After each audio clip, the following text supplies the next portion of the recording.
안녕하세요. 저는 이제 결혼 6년 차에 접어드는 40세 남성입니다. 오늘 인간이기를 포기한 짐승 같은 놈을 여러분들에게 고발하고자 이렇게 글을 올립니다. 제 가정을 박살내고 인생을 송두리째 날려버리려고 했던 그놈에 대한 한 맺힌 분노와 증오심이 아직까지 사라지지 않았거든요. 모든 것의 시작은 7년 전 아내를 처음 만난 날대로 거슬러 올라갑니다. 그때 저는 유명한 남성 의류 브랜드의 매장 관리직으로 일하고 있었습니다. 원래는 대학에서 신문 방송학을 전공했고 기자가 되려고 했는데요. 대학 다닐 때 아는 선배의 부탁으로 홈쇼핑 방송을 하는 채널에서 하던 진행보조 알바 때문에 꿈을 꾸게 되었습니다. 성호야, 내가 보니까 홈쇼핑 진행 쪽에 재능이 있는 것 같다. 기자 되는 것보다는 홈쇼핑 상품 기획자로 진로를 바꿔봐라. 선배 말대로 홈쇼핑 일이 꽤 재밌게 느껴졌습니다. 특히 잘 팔릴 만한 상품을 골라서 구성하는 게 재미있었거든요. 그래서 선배의 권유대로 상품 기획에 대한 공부를 시작했고 졸업 후에 알바를 했던 홈쇼핑 채널에서 입사해서 기획자로 일하게 되었습니다. 주로 남성 정장과 스포츠 의류를 파는 방송을 하게 되어서 의류 브랜드 관계자들과 친분을 갖게 되었습니다. 하지만 관계자들과 친해지고 그 바닥에 오래 붙게 되는 만큼 실적에 대한 압박이 커지기 시작했습니다. 방송을 하면서 실시간으로 올라오는 주문 상황을 볼 때마다 피가 마르는 심정이었죠. 기대에 못 미치는 실적이 나오는 날이면 데스크에 불려가서 질릴 때까지 혼이 나곤 했습니다. 야, 김 PD, 이번 구성 초대박이라고 큰소리 치더니 완전 쪽박이잖아. 이따위로 상품 구성할 거면 사표 쓰고 나가! 새로운 기획을 내놔야 할 때마다 며칠씩 잠도 못 자고 머리를 쥐어짜야 했습니다. 적당한 일자리만 있다면 당장 그만두고 싶은 마음이 굴뚝 같았죠. 그러던 차에 좋은 기회가 찾아왔습니다. 여름 휴가철을 앞두고 제가 기획한 스포츠 의류 세트가 그야말로 초대박 히트를 친 것입니다. 그날 저는 브랜드 회사 간부들과 회식을 하게 되었죠. 그때 담당 부장과 여러 가지 이야기를 하다가 부장님이 제 고등학교 선배란 사실을 알게 되었습니다. 뭐? 땡땡학교 나왔다고? 야, 반갑다. 네가 땡땡학교 나올 줄은 몰랐네. 저랑 같은 학교였을 줄이야. 앞으로 잘 부탁드립니다, 선배님. 선배님은 무슨. 너 혹시 내 밑으로 와서 일할 생각 없냐? 부장이 백화점 매장들을 관리할 매니저가 필요하다면서 자기 밑으로 들어오라고 하더군요. 그 자리에서 조건을 들어보니 지금 일하는 데보다 훨씬 좋아 보였습니다. 그렇지 않아도 지쳐서 그만두고 싶었는데 이게 웬 떡이냐 하는 생각에 냉큼 제안을 받아들였죠. 다음 달부터 직장을 옮겨서 일을 하게 되었습니다. 매장을 관리하는 일은 크게 어려운 일이 없었어요. 무엇보다 실적에 대한 부담감이 별로 없었습니다. 홀가분한 마음으로 일하는 사이 또 2년이 지났고 여러 백화점에 입주해 있는 의류 매장 직원들과 가족처럼 지내게 되었는데요. 의류 매장 여직원들 중 몇 명하고 썸을 타기도 했습니다. 그런데 크게 발전하지 못하고 썸이 깨지는 일이 빈번했죠. 하루는 제가 관리하는 매장 중 한 곳을 찾아갔는데 낯선 여직원이 보였습니다. 새로 오신 분이냐고 물으니까 안면이 있던 직원이 신입 여직원이라고 소개를 해주었습니다. 여직원이 이름을 말해주면서 꾸벅 인사를 건네더라고요. 안녕하세요. 오늘부터 이 매장에서 일하게 된 한정혜라고 합니다. 부족하지만 열심히 하겠습니다. 잘 부탁드려요. 그 뒤로 정혜 씨와 친해지게 되었죠. 제가 매장에 나가면 언제나 환하게 웃으면서 인사를 건네주었고 커피나 음료수를 가져와서 절 챙겨주기도 하였습니다. 정혜 씨는 웃을 때 볼에 패이는 보조개가 아주 매력적이었죠. 게다가 저한테 호감이 있는지 몇 달이 지나도 제게만 잘해주는 게 눈에 보였습니다. 정혜 씨가 나를 짝사랑하는 게 아닐까 고민하고 있을 무렵 다른 직원들이 이상한 말을 해주었습니다. 김 대리님, 정혜는 원래 다 잘해줘요. 원래 성격이 착해서 여직원들한테도 그렇게 챙겨주더라고요.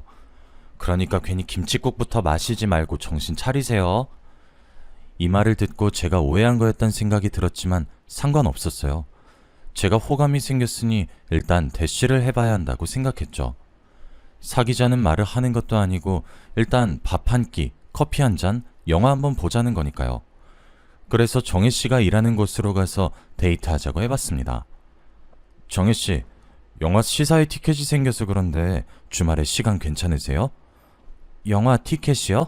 무슨 영화인데요? 배우 정성 나오는 거 아세요? 그 영화인데. 너무 좋아요. 저 그 배우 엄청 좋아해요. 그 영화만 본 게 아니었어요. 어느 날은 뮤지컬을 보러 가자고 했고 괜찮은 맛집이 있다고 같이 가자고도 했죠. 그때마다 정혜 씨는 한 번도 거절하지 않고 순순히 데이트에 응했습니다. 그렇게 2달 정도 지났을 때였을까요? 뜻밖의 황당한 일이 벌어졌습니다. 정혜 씨랑 같이 밥을 먹고 있는데 예상도 못한 질문을 하더라고요. 김 대리님, 혹시 저 좋아하세요? 네? 갑자기 무슨 말을... 아니, 맨날 밥 먹자, 영화 보자고 하는데 사귀자는 말씀을 안 하시더라고요. 그건 말하고 싶었는데 어떻게 말해야 할지 몰라서. 그럼 우리 진지하게 만나봐요. 김 대리님이 고백하는 거 기다리고 싶었는데 애매한 사이는 싫어서요. 이렇게 갑자기 사귀는 건 처음이네요. 저도 이렇게 질질 끄는 남자 처음이었어요. 그동안 만나보니 성우 씨가 참 괜찮은 남자 같았는데 별말 없어서 답답했거든요. 성혜 씨, 생각보다 돌직구시네요. 앞으로 성혜 씨 앞에서는 답답하게 안 굴겠습니다. 그렇게 성혜 씨의 돌직구로 사귀게 된 지 2년 정도가 흘렀을까요? 저랑 성혜 모두 나이가 차서 그런지 장인어른께서 결혼을 서두르시더라고요. 데이트를 하려고 성혜 집으로 갔더니 장인어른께서 나와보시더니 제게 언제 결혼할 거냐고 재촉하셨습니다. 결혼해야죠. 결혼할 거면 당연히 성혜랑 할 겁니다. 아니, 갑자기 무슨 결혼이야. 오빠한테 그러지 말라니까 왜 자꾸 그래? 그래, 일부러 그러는 거다. 성혜야, 결혼이란 게 별거 없다. 그저 시간 맞고 마음만 맞으면 하는 게 결혼이란 거야. 자네, 집은 있나? 아직 신혼집도 장만하지 못한 상태라 결혼은 좀 그렇습니다. 제가 준비되면 바로 성혜랑 결혼하도록 하겠습니다. 저도 하루빨리 성혜와 한 집에서 살고 싶었지만 집 한 채 장만할 형편이 되지 못했습니다. 그렇다고 부모님에게 손을 벌릴 상황도 아니었죠. 엄마가 몸이 아파서 병원에 계셨고 장사를 하시는 아버지 수입의 절반 정도가 엄마 병원비로 들어가는 형편이었습니다. 성혜가 결혼 이야기 그만하라고 장인어른을 집으로 끌고 가려고 해도 고집이 있으셨습니다. 준비가 되면 결혼하겠다는 말에 장인어른께서 물으셨죠. 만약 대출로 집을 사게 된다면 자네가 얼마나 감당할 수 있나? 글쎄요, 한 7천 정도 될 것 같습니다. 그러면 나머진 내가 보태줄 테니 아파트 하나 장만해라. 장인어른의 파격적인 제안에 진짜로 결혼해야 하나 싶었습니다. 그런데 정신 차리고 보니 경매로 나온 아파트들을 보고 있더군요. 그 중에서 3억짜리 아파트를 구매하게 되었습니다. 당연히 장인어른의 도움으로 산 것이니 명의는 장인어른 앞으로 해드렸죠. 그렇게 저희가 결혼을 하게 되고 꿈에 그리던 신혼생활도 시작하게 되었습니다. 아내와 결혼을 하고 보름 정도 지났을 때였을까요? 아내가 수상했습니다. 밤늦은 시간인데 전화가 걸려왔고 그때마다 아내가 제 눈치를 보면서 전화를 받았습니다. 어떨 때는 저 몰래 나가서 전화를 받는 날도 있었습니다. 아내에게 누구냐고 물어보면 결혼 전에 대출받은 것 때문에 온 독촉 전화라고 하더군요. 그래서 제가 버럭 화를 내며 말하였습니다. 뭐? 아무리 채무자라도 자정이 넘은 새벽에 독촉 전화하는 건 엄연한 불법이야. 당장 신고해. 아니, 난 그렇게는 못해. 사금융에서 돈을 빌렸거든. 사금융?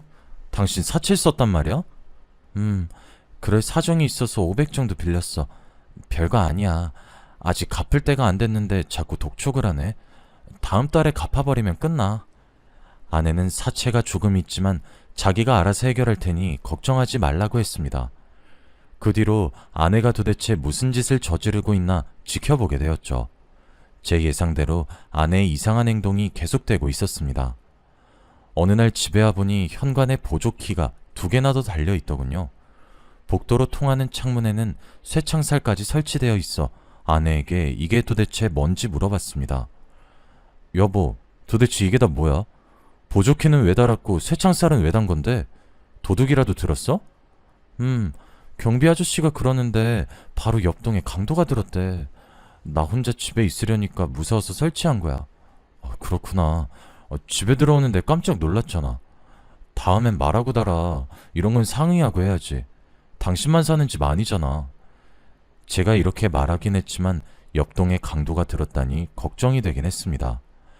아내가 결혼한 후로 매장을 그만뒀거든요. 혼자 있으면 당연히 무서울 거라고 생각했습니다. 한편으론 상의도 하지 않고 멋대로 보조키와 새창살을 단 아내에게 서운했는데요. 저는 은근히 맞벌이를 바랬는데 아내가 저한테 말도 안 하고 사직서를 냈거든요. 제가 왜 말도 안 하고 그만뒀냐고 물어보니까 결혼 전부터 전업주부를 원했다고 합니다.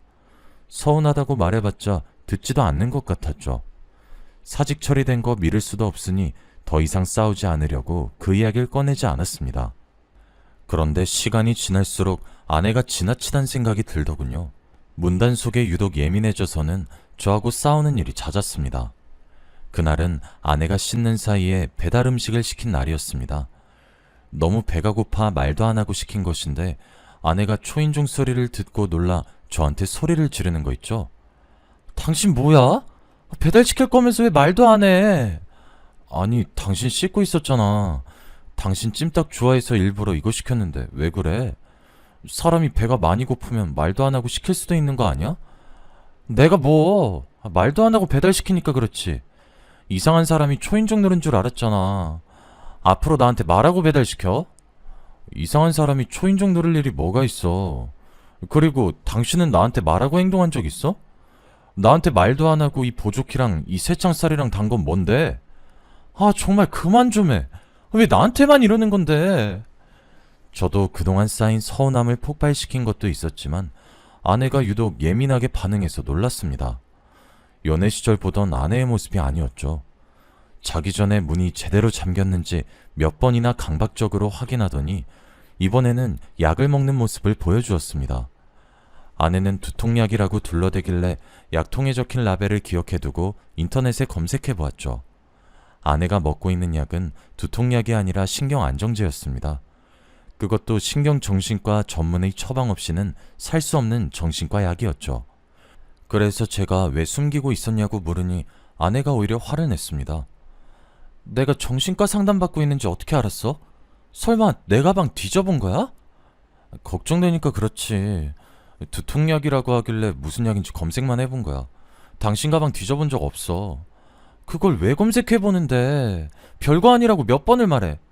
당신이 신경 안 쓰는 게 도와주는 거야. 그러니까 나한테 신경 꺼. 마누라가 정신과약 먹고 있는데 어떻게 신경을 안 써?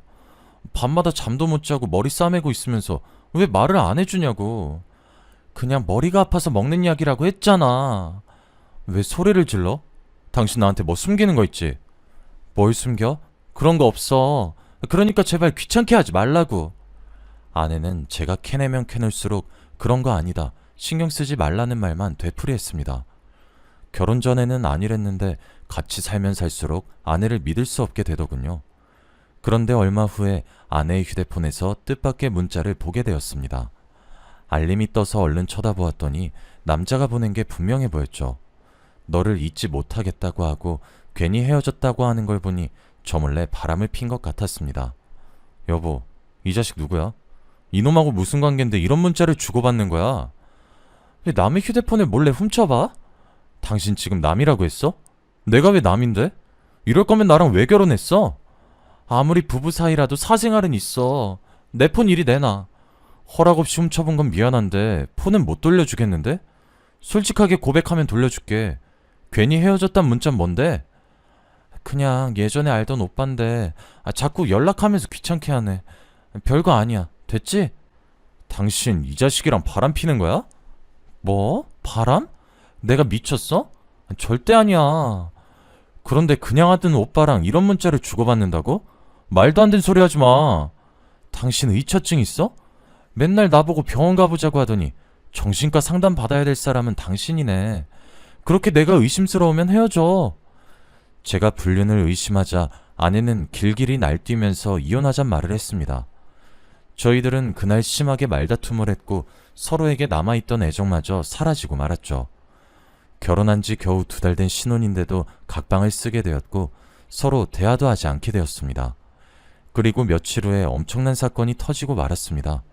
아내가 감쪽같이 사라졌는데요. 짐을 챙겨서 집을 나간 게 아니라 말 그대로 하루아침에 사라진 것입니다. 아내의 노트북도 집에 그대로 있고 옷이나 신발까지 모두 다 그대로 있었거든요. 전화를 해봐도 휴대폰은 계속 꺼져 있었고 문자를 해도 답이 없었습니다. 그래서 장인어른을 찾아가서 아내가 없어졌단 말을 전해드렸습니다. 정혜가 없어지다니 그게 무슨 말인가? 저도 어떻게 된 영문인지 모르겠어요. 퇴근하고 집에 와보니 짐은 그대로 두고 몸만 사라졌어요. 벌써 이틀이나 지났습니다. 혹시 장인어른께서 알고 계신 게 있나 해서요. 세상에 어떻게 이런 일이... 장인어른도 아내가 사라진 줄 모르고 있었나 봅니다. 깜짝 놀라서 어찌할 바를 모르고 허둥거리시는 게 보여서 경찰에 신고하기로 마음먹었죠. 장인어른께서도 모르신다니 우선 경찰에 실종 신고를 해봐야겠네요. 김서방, 며칠만 더 기다려봐. 정혜가 절대 가출을 할 애가 아니란 거 자네도 알지 않나?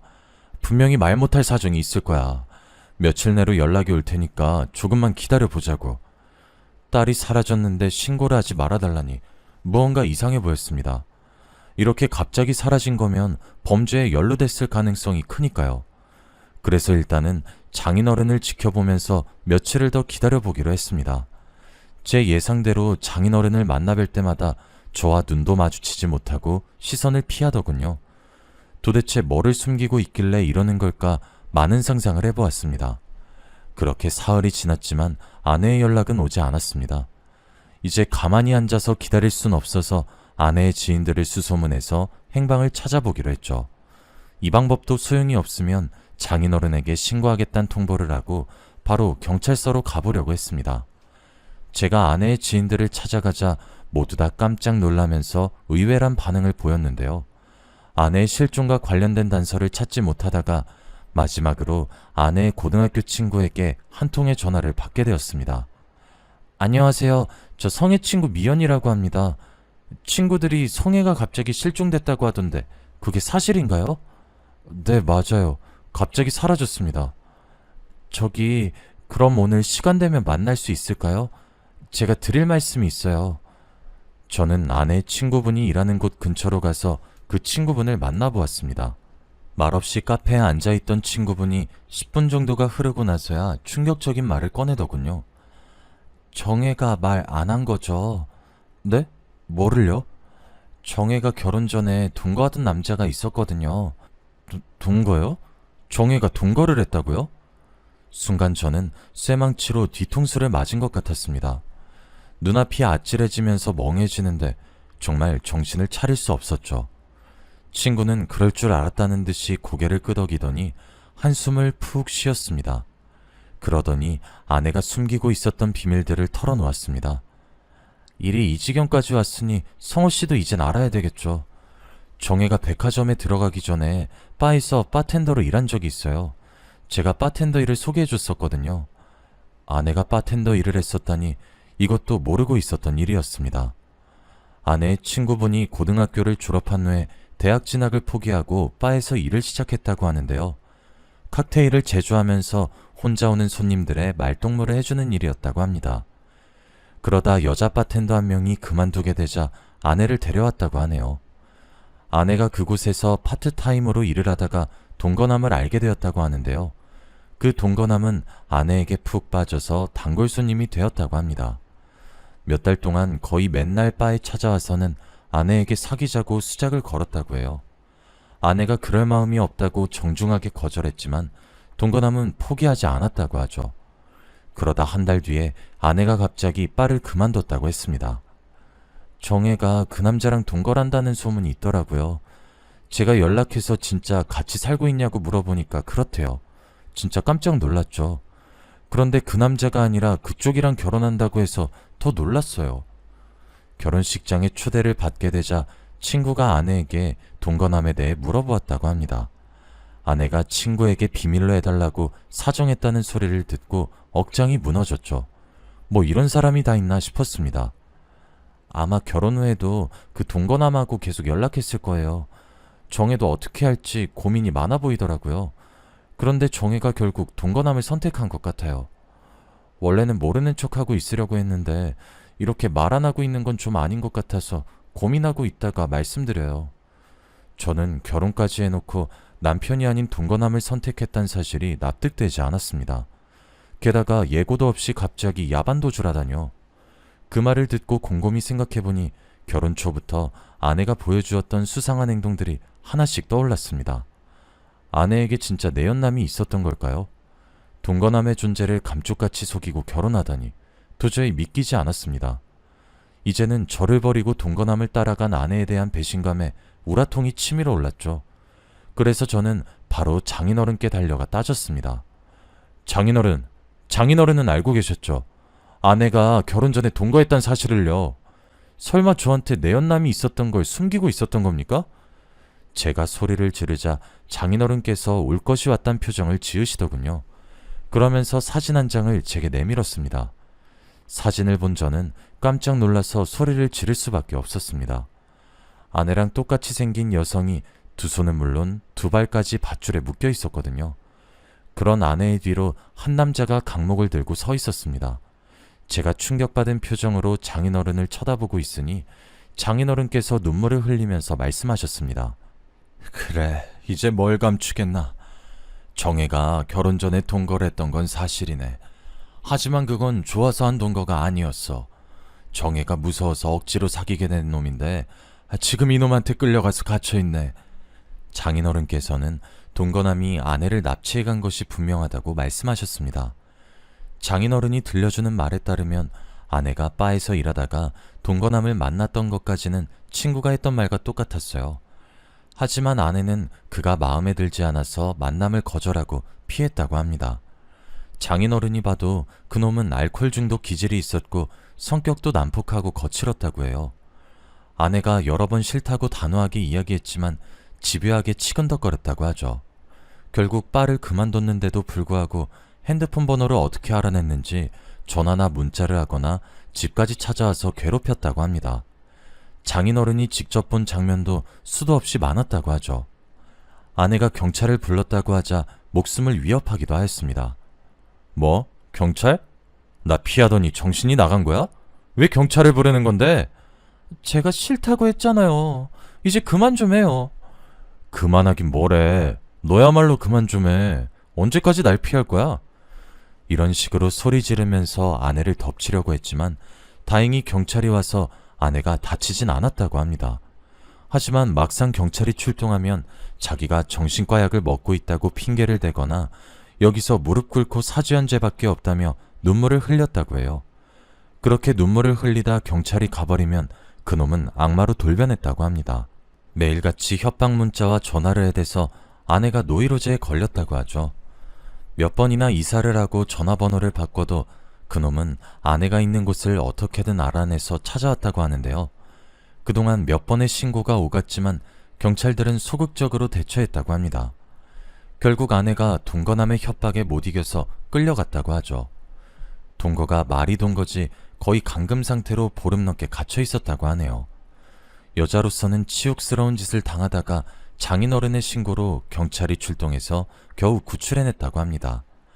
하지만 그놈은 경찰에 잡혀가도 미꾸라지처럼 법을 이용해서 며칠 만에 풀려났습니다. 그놈을 피해서 새로 이사한 지 한 달 만에 느닷없이 집에 들이닥쳐서 아내와 장인에게 폭행을 가하기도 했죠. 네가 나를 피해서 도망치면 못 찾을 줄 알아? 내가 말했지? 넌 내 거야. 내 여자란 말이야. 한 번만 더 도망치려고 들면 죽여버릴 거야.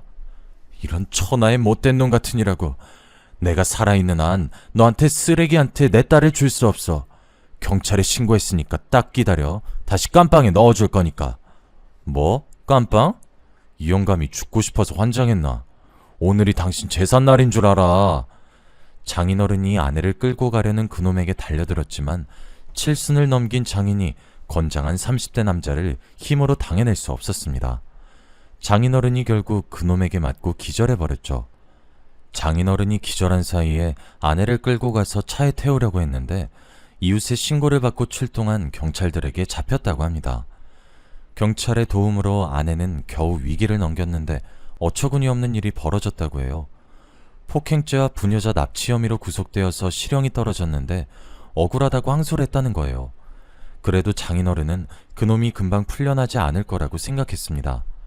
항소를 해봤자 아내와 장인을 악독하게 괴롭힌 증거가 있으니 최소한 몇 년은 징역살이를 해야 한다고 생각했던 거죠. 그런데 3개월 전에 그놈이 느닷없이 풀려났다는 소식을 들었다고 합니다. 그놈이 어김없이 아내에게 연락을 하면서 접근했던 거죠. 아빠, 어떻게 하면 좋아? 그 자식이 또 찾아와서 행패 부릴 텐데 우리 어떻게 하지? 아내가 그놈한테 문자를 받자마자 겁에 질려서 울었다고 하는데요. 장인어른은 아내를 다독이면서 사귀는 남자가 있냐고 물었고 아내는 저를 떠올렸던 겁니다. 그럼 됐다. 당장 그 남자랑 결혼해라. 아무리 정신병자의 사이코 같은 놈이라도 결혼해서 가정이 있는 유부녀에겐 함부로 하지 못할 거야. 아내는 그놈에게서 벗어나기 위해서 서둘러서 저와 결혼을 했던 거죠. 하지만 그놈은 유부녀가 된 아내에게도 계속 접근을 했고 아내를 납치하는 말도 안 되는 짓까지 저지른 겁니다. 이 사진은 그놈이 나한테 보낸 거야. 딸이 저런 모질고 험한 꼴을 당하는데 내 마음은 어떻겠나? 당장 경찰에 신고하고 싶지만 그놈은 정상적인 사람이 아니라서 우리 딸한테 무슨 짓을 저지를지 몰라. 게다가 그 범죄자 놈이 경찰이 추적하고 있다는 사실을 알면 아내를 쥐도 새도 모르게 죽여버린다고 협박했다고 해요. 그렇다고 넋놓고 앉아있을 순 없잖아요. 경찰의 도움을 받아야 해요. 신고 안 하면 안 사람이 어디 있는지도 알 수 없습니다. 저는 몇 분 동안 장인어른을 설득시킨 뒤 경찰서로 달려가서 아내가 납치당한 것 같다고 말했습니다. 그런데 경찰이 하는 말이 기가 막혔습니다. 그 납치범이 옛날에 동거하던 남자라고 하니 바람이 난 거 아니냐고 하더군요. 경찰이란 작자들이 낄낄대면서 말하는데 속에서 열불이 터졌습니다. 제가 이성을 잃고 지금 장난하는 거냐고 소리치니 그제야 나이가 지긋해 보이는 경찰이 와서는 제게 이렇게 말하였습니다. 실종이 아니라 단순 가출 같습니다. 경찰서는 개인적인 가정사를 해결해주는 곳이 아닙니다. 제가 보기엔 가정법원에 가보셔야 할 것 같아요. 네? 이건 가출이 아니라 납치라고요. 저 증거도 있어요. 여기 아내가 납치당한 사진도 있는데. 네네, 거기 두고 가세요. 경찰은 제 말을 들을 생각이 없어 보였습니다. 제가 제출한 신고 서류를 귀찮다는 듯이 던져버리더니 갑자기 폭행 신고가 들어왔다고 나가버리더군요. 경찰의 태도를 보아하니 그들을 믿고 있을 수 없었습니다. 제 나름대로 아내의 행방을 수소문해보다가 지인을 통해서 이런 문제를 전문적으로 처리하는 해결사들을 소개받았습니다. 이 정도 수준이면 범죄자 수준을 뛰어넘었네요. 돈이고 뭐고 이런 쓰레기는 저희들이 나서서 치워야죠. 정말입니까? 정말로 제 아내 찾을 수 있습니까? 네, 안심하십시오. 사흘이면 됩니다. 그들은 사흘 내로 아내가 있는 곳을 알아내겠다고 장담했습니다. 그런데 며칠 후에 뜻밖의 사실을 알게 되었습니다. 장인어른이 제가 살고 있던 아파트를 처분한 것입니다. 아내 문제 때문에 회사에 휴가를 내고 있었는데 오후에 부동산 사장과 낯선 여자가 집을 찾아오더군요. 안녕하세요. 집 내놓으셨던데 이사는 언제 가실 건가요? 사모님은 다음 주에 바로 들어왔으면 좋겠다고 하시던데. 네? 이사라니요? 김두철 씨가 직접 오셔서 한 달 전에 집 내놓으셨어요. 그리고 바로 어제 이 아파트 팔렸는데? 이건 또 무슨 말인지 싶어서 서둘러 장인어른 집으로 달려갔습니다. 아파트 명의가 장인어른 이름으로 되어 있었지만 제 돈도 7천이나 들어가 있었습니다. 게다가 제가 사는 곳인데 멋대로 집을 팔다뇨. 도저히 납득할 수 없었습니다. 장인어른, 저한테 한마디 상의도 없이 집을 팔아버리면 어떡해요? 전 길바닥에 나앉으라는 겁니까? 나도 어쩔 수 없었네. 자네는 능력이 있으니 사는 곳쯤은 다시 구할 수 있는 거 아닌가? 그놈이 3억을 주면 정해를 풀어주고 다시는 행패 부리지 않겠다고 각서를 쓰겠다고 하는 바람에 급하게 집을 내놓은 거네. 경찰도 신경을 안 쓰는데 돈으로 해결해야지. 별다른 방법이 있겠나. 장인어른께서 내일 그놈이 알려준 지하철 보관함에 3억을 갖다 놓기로 했다고 하더군요. 그놈이라면 4억을 받아놓고 아내를 돌려주지 않을 가능성이 컸습니다. 그리고 아내가 육체적 정신적인 고통을 당한 것도 억울하고 분한데 돈까지 갖다 바치니 도저히 받아들일 수 없었죠. 안 그래도 힘들어하는 장인어른께 이건 말도 안 되는 짓이라고 목소리를 높이고 말았습니다. 장인어른은 억울하지도 않으세요? 쳐 죽여도 시원치 않을 놈한테 돈을 줄 생각을 어떻게 하세요? 저는 절대 그렇게 못합니다. 제가 해결할 테니 맡겨주세요. 내가 오죽하면 이러겠나. 오죽하면. 장인어른이 제 말을 듣고 너무 서럽게 우시더라고요. 저는 잠도 못 자고 해결사들 연락만 기다렸습니다. 이틀 뒤 해결사들에게 전화가 와서 받아보니 아내가 있는 곳을 알아냈다는 겁니다. 경기도의 한적한 시골에 있는 버려진 비닐하우스에 있다는 소식에 얼른 차를 몰고 달려갔습니다. 그리고 몰래 숨어있던 해결사와 함께 안으로 들어갔죠. 한 달 넘게 악마 같은 놈한테 잡혀 있었던 아내는 처참한 몰골을 하고 있었습니다. 며칠 동안 제대로 먹지도 못해서 피골이 상접해 있었는데요. 저를 본 아내가 깜짝 놀라더니 고개를 숙이며 눈물을 터뜨리고 있었습니다. 위험하게 여긴 왜 온 거야? 그냥 가. 나 내버려 두고 가라고. 무슨 소리 하는 거야? 내가 당신 구하려고 얼마나 노력했는데. 잠깐만 기다려봐. 내가 묶인 거 바로 풀어줄게. 제가 묶여있는 아내를 풀어주려고 하는데 비닐하우스 너머로 웬 남자 목소리가 들려왔습니다. 뒤를 돌아보니 덩치가 큰 남자가 들어오고 있더군요. 이 자식들 뭐야? 왜 남의 집에 들어와서 난리야? 그놈은 해결사를 보더니 강목을 집어들고 달려왔습니다. 하지만 해결사가 그놈보다 덩치가 커서 휘두른 주먹에 기절을 하고 말았죠. 그놈이 곧바로 일어나서 달겨들길래 제가 발로 차서 힘껏 넘어뜨리고 분이 풀릴 때까지 발길질을 해댔습니다.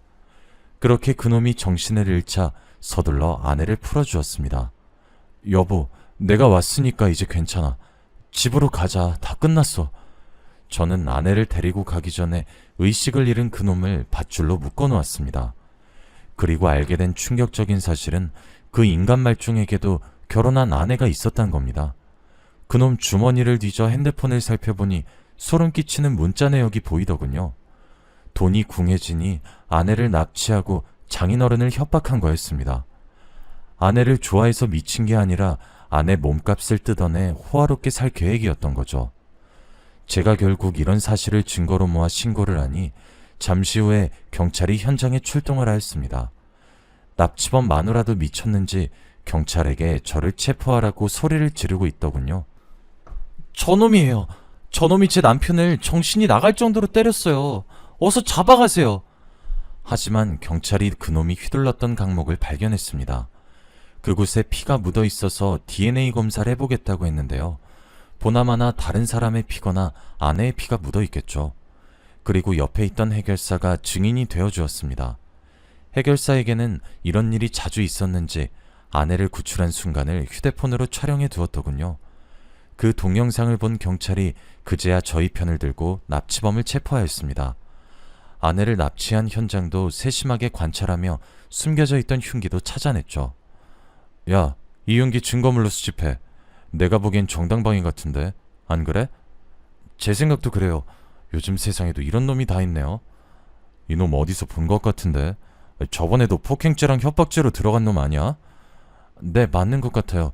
이번에 깜빵 들어가면 꽤 오래 살다 나오겠네요. 경찰들이 하는 말을 듣고 엄청난 희망을 품었죠. 제발 저런 놈들은 적어도 10년 뒤에나 나오길 바랐습니다. 인간이라고 하기 어려운 이 두 짐승들은 감옥으로 들어갔는데 아내는 지금도 그놈들 때문에 불안해하고 있네요. 아내가 정신병원에 다니면서 치료를 받고 있지만 수면제 없인 자지 못하고 있습니다. 경찰들이 감옥에 갔으니 안심하라고 했지만 여전히 아내가 걱정됩니다. 아예 외국으로 뜰 생각도 있는데 또 가면 아내가 적응하지 못할까봐 고민이 되네요. 저희는 앞으로 어쩌면 좋을까요? 답답한 마음에 이렇게 사연을 보내봅니다.